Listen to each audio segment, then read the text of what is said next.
Olá, bem-vindo a mais uma aula da Escola Plenitude. Na nossa igreja estamos estudando um tema muito precioso. Ele nos diz que o Pai Celestial deseja que você tenha uma vida abençoada.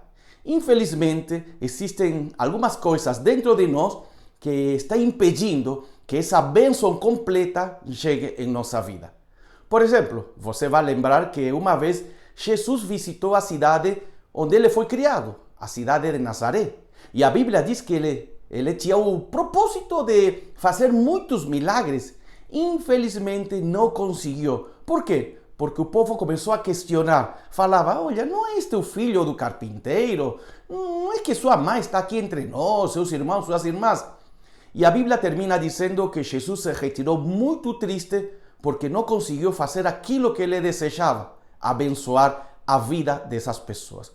Do mesmo modo, hoje nós podemos colocar certas barreiras e impedir que essa bênção completa chegue em nossa vida. Entre as diversas barreiras temos uma, que é o orgulho. E é sobre isso que estaremos estudando nesta aula da Escola Plenitude. Como o orgulho nos impede receber a bênção completa. Para isto, eu vou compartilhar um estudo bíblico muito lindo que foi ministrado pelo pastor Juscelio. Eu acredito que este estudo tem muita riqueza para a nossa vida e é por isso que nesta aula estaremos aprendendo através da ministração do pastor Juscelio. Deus te abençoe. No final da aula, volto para orar pelo que o Senhor deseja fazer em nossa vida.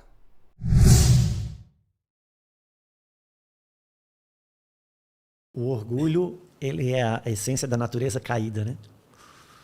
E quando Deus se reportava ao seu povo, dizia para o povo, o meu povo é um povo de dura cerviz. E a palavra cerviz vem de cervical. Se inclina, uma né? cervical endurecida que não se inclina. E o orgulho, ele é a raiz da natureza adâmica. O orgulho, e eu sempre digo que ele é igual ao mau hálito, quem tem não sabe, né? Por isso que o próprio Deus permite que circunstâncias contrárias aconteçam para que a minha exaltação venha para fora e eu possa me ver no espelho e dali para frente, depois que eu me vejo no espelho, eu escolho se eu me quebranto, volto atrás, reconheço, ou já que eu fui exposto, eu tento me esconder um pouco mais e reafirmar por meio de argumento aquilo que é o meu orgulho aflorando. E o orgulho, ele tem uma coisa que o orgulho só é orgulho. O orgulho, ele vive exclusivamente do que sabe. O orgulho, ele só reconhece o que ele sabe e ele vive exclusivamente do que ele sabe. Já o sábio só é sábio porque tem consciência daquilo que não sabe. Uau, uau. Tem consciência do que não sabe. Uau.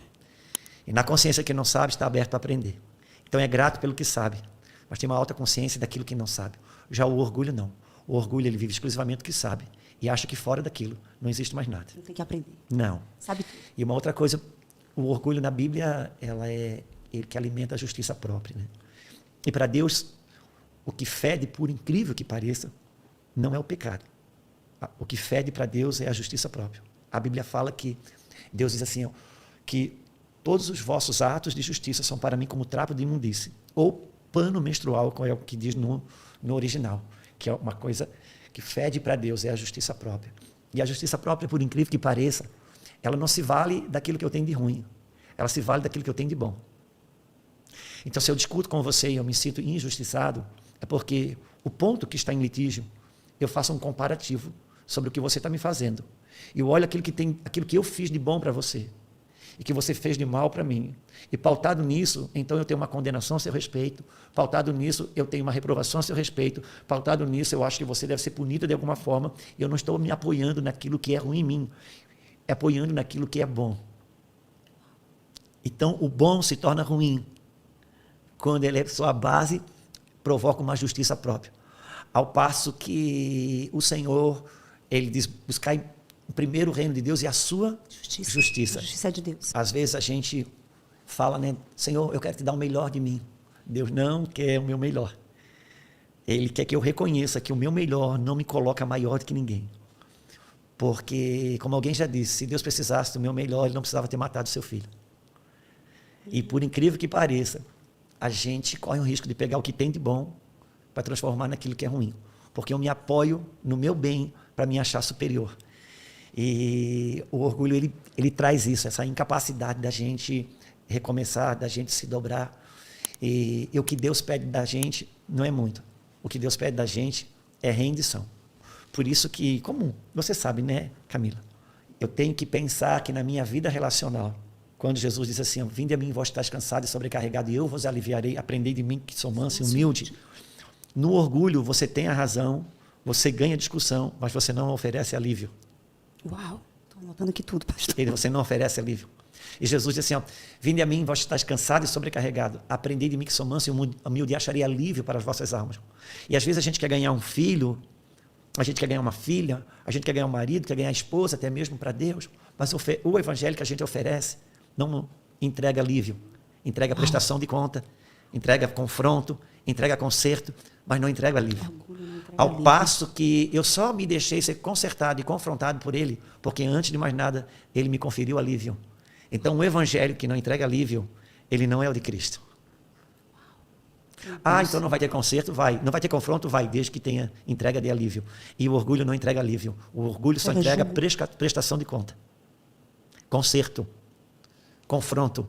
Mas não entrega alívio. Quando você vai no quiroprata, é quiroprata? Eu falei certo? Acho que é o que então, mas vai que eu falei né? certo. É. Sabe o quiroprata, quando ele põe a mão em você, aquilo é altamente dolorido. E você deixa e ainda paga, porque no final você tem alívio. Uau. O orgulho, ele não entrega alívio.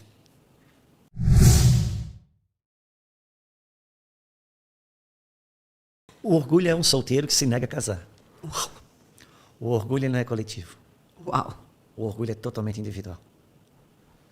Por isso que a maior ferramenta de quebra de orgulho ainda é o casamento. Ainda é o casamento. Porque o casamento, ele vai trabalhar a morte do solteiro, né? Então, o orgulho, ele é um solteiro que se nega a casar. Por isso que todos esses movimentos ativistas, as pessoas não são muito a favor de casamento. O orgulho é solteiro, ele se nega a casar. E como ele se nega a casar, ele não faz filho, ele não produz, ele não tem semente, ele não entrega nada, porque ele não fecunda e não se deixa ser fecundado. O orgulho é individual.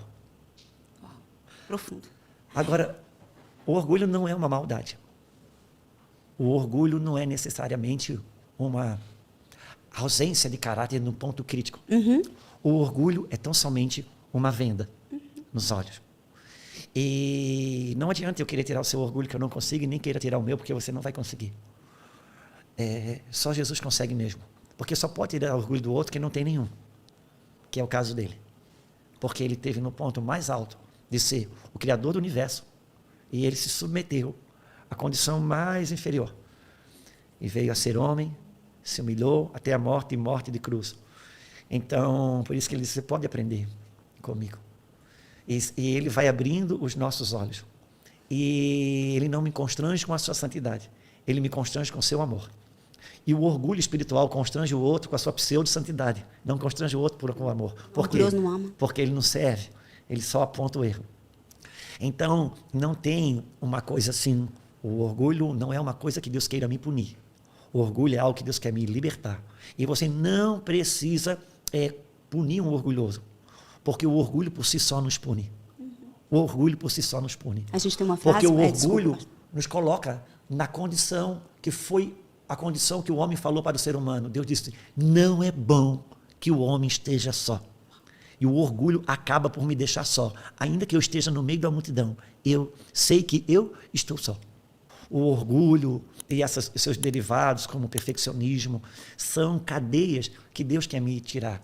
Porque normalmente, quase sempre, o orgulho tem as suas bases de apoio nas nossas feridas de rejeição, né? Uhum. Que são os, essa é a estratégia dele. São os buracos na nossa identidade. Mas também a gente não perde o orgulho de dia para a noite, porque o orgulho para a humildade é uma transferência de natureza. Quando você sai da natureza adâmica caída e você tem a sua transferência de natureza do Cristo. Isso é uma transferência. É uma baldeação, é um processo. E a gente não pode colocar no campo dos milagres instantâneos o que Deus colocou no campo do processo. Porque o Senhor, Ele me dá uma dosagem de humildade no vertical, mas isso é consolidado no horizontal. Nós somos um barro que endureceu na queda, porque perdemos o óleo, a água que mantinha aquele barro moldável. Deus moldou o homem. Deus não falou, haja homem. ele moldou o homem. Então, o homem, na perspectiva de Deus, é alguém moldável. O dia que o homem, Adão, se separou de Deus, o barro ficou endurecido e o barro passou a dar espinhos, coisa que ele não entregava. Ele passou a dar espinhos. A partir dali, o jardineiro Adão, ele tinha que trabalhar com luvas, porque agora o barro dava espinhos. Mas esse barro era o próprio Adão. Por quê? Porque Deus formou a humanidade do ser humano, da terra. Quando o barro passou a dar espinhos, Deus estava falando do coração do homem. A parábola do semeador fala sobre isso. Quando nós nos voltamos para Deus, o Espírito de Deus volta a amolecer o barro, mas quem molda é os relacionamentos. Então eu posso entrar no meu quarto e ficar meia hora em oração. Tudo que eu vou conseguir de Deus é que Ele vai entregar uma lubrificação para esse barro, óleo, água. Mas quando eu saio dali, do quarto, encontro a minha esposa com TPM, é a hora de moldar o barro. Okay. Se eu não deixo moldar, eu recebo o frescor da molhadura que eu recebo no culto, mas depois saio e eu volto a estar endurecido. Eu não me permiti ser moldado. A moldagem, ela é relacional, não tem como.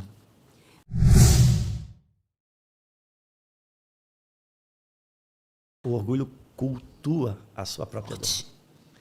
E quando ele fala que natureza, barro não ajuda barro. É isso. Barro não... É por isso que o evangelho não sou eu melhorando a minha vida velha.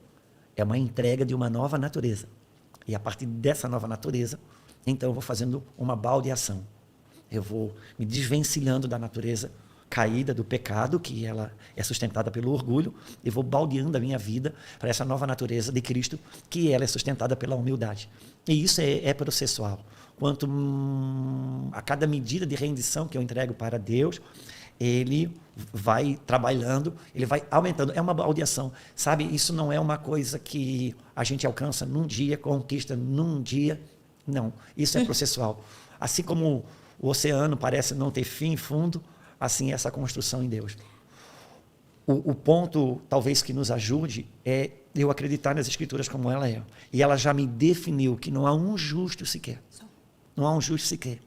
A maioria das pessoas que têm dificuldade de se render a Deus não são as pessoas que estão fazendo atrocidades que a gente julga como o pecador.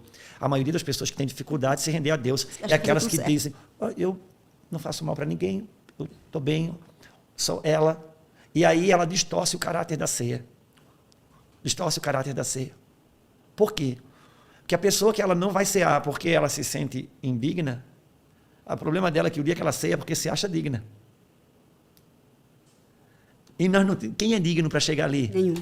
A mesa da ceia não é a mesa dos aprovados, ela é a mesa dos perdoados. Se eu não tivesse problema, eu não precisava da ceia. Ela só existe por causa do meu pecado. Isso não é uma apologia, você viver uma vida sem temor e desprezar a ceia, muito pelo contrário.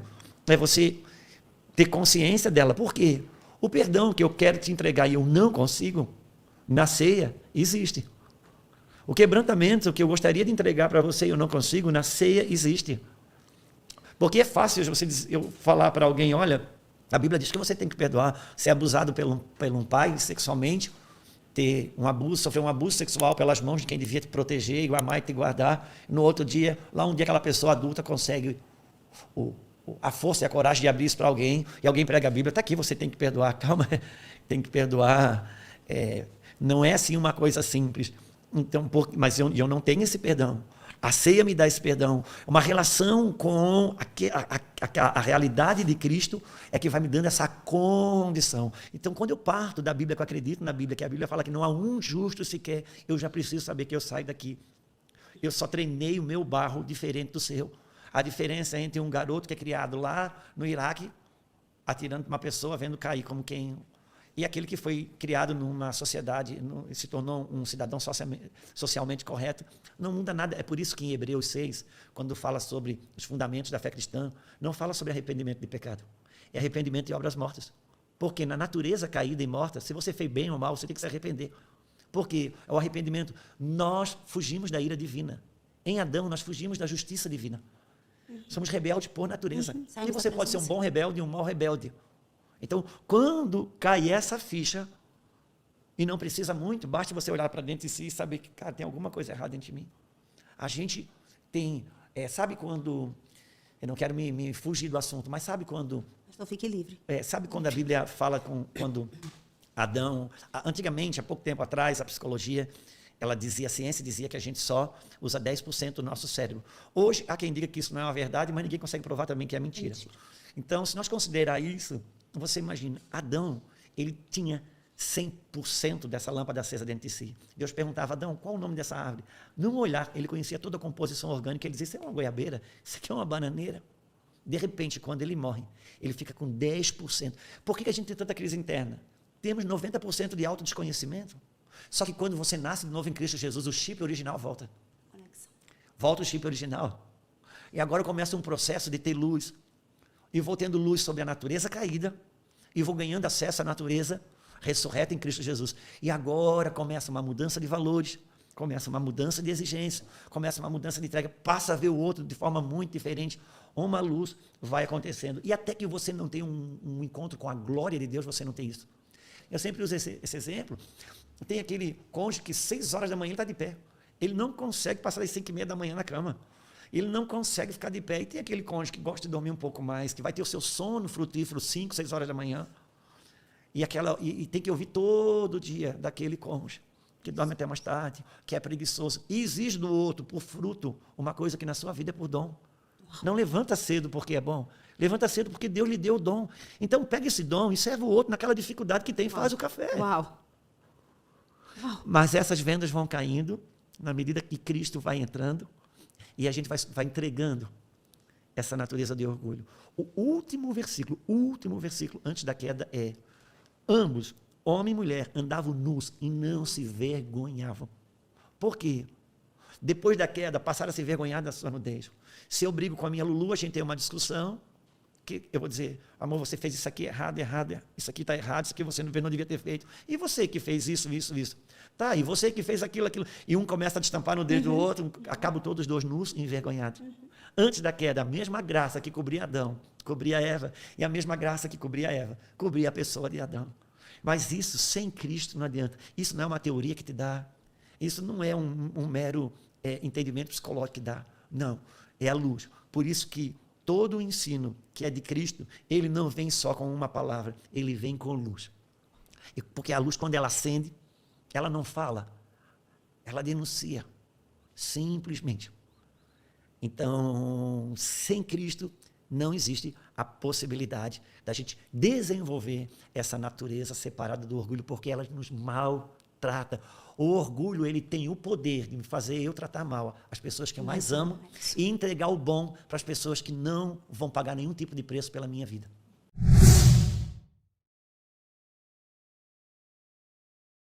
O orgulho é altamente punitivo. Altamente punitivo. E o orgulho, ele pune, mas ele não pune só o outro, ele pune a si. Porque o orgulho, ele não se submete à justiça de Deus, que é perdoadora. Então, ele é altamente punitivo. O orgulho, ele, por incrível que pareça, ele é punitivo e ele tem uma coisa muito ligada à culpa. Ele culpa fácil porque ele se sente culpado. E é uma coisa tão interessante, Camila, porque uma das piores coisas na vida de um homem e de uma mulher, por incrível que pareça, é a culpa. A culpa, ela só não é pior do que o pecado, porque ela vem depois do pecado. Mas ela é altamente... autodestrutiva. É, porque o pecado, ele te separa de Deus. A culpa diz para você que você não pode voltar para ele. É isso. Na culpa, você cria um sistema de autopunição. Autossabotagem. Você não se deixa desfrutar, você não se deixa ser feliz, porque você decidiu que por você ser culpado, você não desfruta. Só que isso, como eu falo, assim, você não resolve isso num dia. Mas tem várias maneiras de resolver isso. E uma delas é essa conversa aberta, são terapias de conversação, são mesas de oportunidade para a gente falar sobre isso. É trazer a verdade. É trazer essa verdade libertadora e a gente construir esse lugar, esse espaço. E nos nossos dias está bastante difícil, nós lidamos muito forte com o orgulho, porque, como eu lhe falei, o orgulho cultua a sua própria dor. E o espírito que está derramado nos nossos dias é um espírito de autopiedade, né? De um vitimismo muito forte. E quando você está vitimizado, a aparência de piedade é muito grande. Mas a essência é o orgulho. Só que a essência é o orgulho. E nesses dias está difícil, mas eu vejo que, ao mesmo tempo, o Senhor está abrindo canais de favor, de visitação, de graça. É uma dicotomia, um paradoxo muito grande, porque ao mesmo tempo que o vitimismo, a soberba, o orgulho, a lacração está tão em alta, há um favor de Deus, há um rio de Deus passando, e quem quiser beber vai se saciar. Uau. A gente às vezes senta com algum casal e nos liga que estão totalmente, que vão se separar e aquela coisa toda, e às vezes eu não consigo atender no mesmo dia, nem no segundo, nem no terceiro, às vezes 4, 5 dias depois que a gente consegue sentar para conversar, e os dois estão de mal, não estão se falando, e a gente chega lá, senta para conversar, e diz, gente, vamos fazer o seguinte, vamos achar o ponto de partida. Brigaram por quê? Não sabem mais. Eles só estão na birra de sustentar sustentar as portas fechadas da conexão, do relacionamento, mas não sabem mais por que estão brigados. Não é o quanto que a gente sabe que vale, é o quanto que a gente se rende para aquilo que já sabe. Uau. Se o saber bíblico, por exemplo, nos tornasse tão espiritual, os teólogos seriam as grandes referências, e não são. Não são. Porque quando a luz na consciência vem, aqui tem um ponto significativo. Porque aqui o endurecimento do barro, o enrijecimento do orgulho tem muito a ver com a luz na consciência. Porque quando eu grito por uma dor, e essa dor é fruto do meu orgulho, da minha teimosia, da minha obsessão de coração, inclusive, a obsessão de coração, ele é o pecado que clama pelo pior juízo, você sabia? Não, me fala. Então, a obstinação de coração, ela clama pelo pior juízo de Deus. E qual é o pior juízo de Deus? É quando Deus entrega você a você mesmo. Enquanto Ele está colocando pedra para você tropeçar. Enquanto Ele está colocando sabão para você escorregar. Que você acha que Deus está de mal com você, você está debaixo do amor e do favor dele. Quando Ele diz, então tá bom, eu vou te entregar você a você mesmo, esse é o pior de juízo. Sabe quando o pai tem que deixar o filho levar o choquezinho ali de tanto que o filho insiste, que quer mexer ali? É mais ou menos isso. E quando a gente tem essa dor gritante, quando o Senhor em algum momento ele traz uma luz, ele acende uma luz, ele traz uma consciência, e ele consegue me dar um espelho para mim olhar, quando eu não respondo para isso, se eu não respondo, então eu passo a saber, e eu não respondo, eu não transfiro. A Bíblia diz assim, que o Jesus veio para os seus, mas os seus não receberam. E tantos quantos o receberam, deu-lhe o poder de se tornar filho de Deus. É o quanto você recebe, não é o quanto você sabe.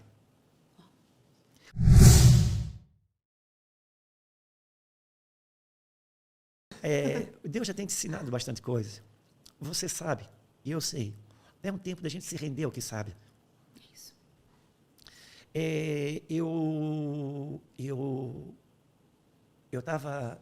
Faz uns 4 meses, Camila. Eu ia ministrar no sábado de manhã para um conselho de pastores. Era uma cidade relevante.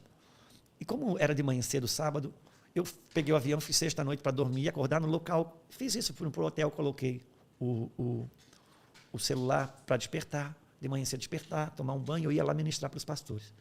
Naquela noite, enquanto eu dormia, uma frase, ela latejou dentro de mim a noite toda, clara e audível, só que não era aqui nem aqui, era aqui. Quando tocou o despertador de manhã, vou tomar o meu banho, vou lá ministrar com os pastores, aquela frase estava ali, e a frase dizia assim, eu não quero vício, eu quero ofício. Então Deus não quer o meu vício de fazer a obra de Deus, Ele quer o meu ofício sacerdotal. Ele não quer o meu vício de ser marido, Ele quer o meu ofício de marido. Ele não quer o vício da mulher fazer as coisas da mulher. Deus busca o ofício da mulher. E a palavra ofício é que dá origem ao oficial. Um documento oficial. Só é oficial se é a partir do ofício. Então, a gente pode saber muitas coisas, mas o que oficializa é o quebrantamento do coração. É a rendição do coração. Por isso que o Evangelho, a oferta do Evangelho, não é um novo saber, mas é um novo coração. Para quê? Para aprender o que o saber quer entregar. E eu sempre digo, a inteligência, ela é ela tem um trabalhar diferente da sabedoria, porque a inteligência ela é um produto do meu psique e a sabedoria é um produto do meu espírito, que é diferente. E eu preciso usar minha inteligência a partir da minha sabedoria. Sabe por quê? Porque a sabedoria ela tem humildade para aprender com a inteligência não tem humildade para aprender com a sabedoria. Então, a partir da sabedoria, você sabe, tudo que você souber vai ser rico e glorioso. Saber sem sabedoria te torna prepotente, soberbo, orgulhoso. E o bom que você recebeu se torna o mal que você tem. Uau. O que o pastor Juscelio acaba de falar é uma grande verdade. Infelizmente, está acontecendo entre muitos cristãos. Aquilo que o Senhor nos entregou como bom, estamos transformando em algo errado. Como assim? Por exemplo, o Pai Celestial nos entregou um matrimônio, só que com o tempo reclamamos dele. O Senhor também nos entregou a igreja de Cristo, e também com o tempo reclamamos dela. O Senhor nos entregou a oração, um momento lindo para dialogar com Ele, e não valorizamos. O Senhor nos entregou sua palavra, no qual temos a verdade que nos guia, nos liberta. Do mesmo modo, não temos tempo para ler, para estudar. Olha, infelizmente, o orgulho está impedindo que venhamos a receber a bênção completa. Por isso que eu acredito que agora é um momento para poder clamar ao Senhor, pedir sua ajuda e nos arrepender pelos nossos pecados, pelas nossas escolhas erradas. Oremos. Senhor, no nome de Jesus, reconhecemos, Pai, que nosso orgulho muitas vezes nos está impedindo receber aquilo que Tu já planejaste em nossa vida. O nosso orgulho nos leva a acreditar que sempre temos a verdade e não precisamos de nenhuma ajuda, inclusive a do nosso Senhor. Por isso, Pai, pelo poder de Jesus, perdoa, Pai, perdoa nossos atos, nossas escolhas, a nossa frieza, e queremos que realmente tudo o que planejaste venha a ser verdade em nossa vida, Pai. Nos ajuda, Senhor, a vencer o orgulho, nos ajuda, Senhor, a enxergar a beleza da vida através das bênçãos que já nos entregaste. No poder de Jesus te agradecemos. Amém.